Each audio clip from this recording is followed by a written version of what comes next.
essentially the legal fiction that is your corporate personhood, and ridiculous. that is created at birth through the filing of your birth certificate.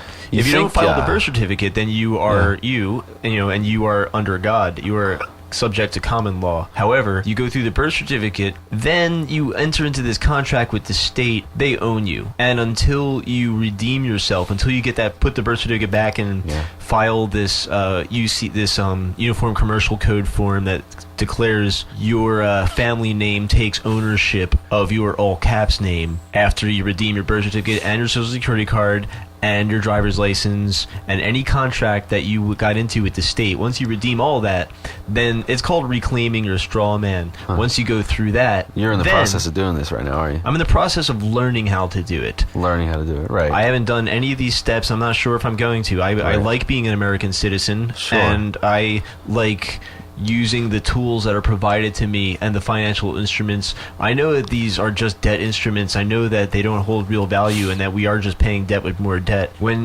you hand me $20 in the form of Federal Reserve notes, well, that represents debt to me. Yeah. It means that at some point I'm going to have to owe someone $20. If not, then it would be useless.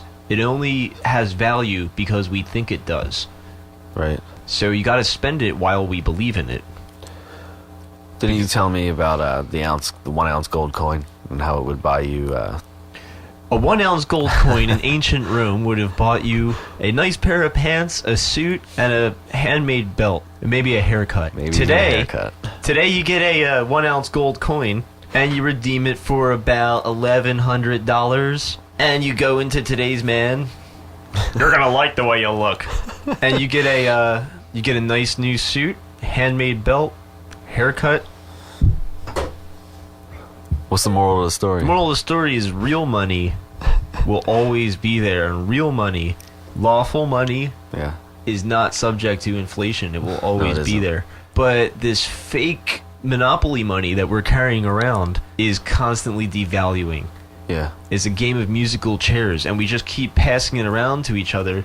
You work so hard to get so much, to get so little of it, and you throw it all away so easily, and it just keeps happening every month. And it's like a lifestyle for us to be in debt hopelessly. I want to see the original document that I supposedly signed that says that I actually owe you anything. Okay, bye listener. We should wrap this up soon. We're gonna do this again soon. We will. It's been enlightening. I like the Terence McKenna part. It's been a good first show. Well, rock and roll. Let's end with a Terence McKenna clip. You want to hook that up? Yeah. Okay, earlier in the show you heard After Earth. You heard Austrian Death Machine. They're pretty cool. What else did we get on there? We had Payday Monsanto. We did. Check them out on MySpace. We had Clip from the Future of Food. It's a documentary. You have to go look on the YouTube. It's been a long ride. I mean, isn't it a little peculiar that the Ur myth of our culture opens with a drug bust? It's the story of a woman, right, those bad women, a woman who corrupts her roommate, and then they both get kicked out. And they break the lease, essentially, and they both get kicked out. And where they get kicked out of is into history.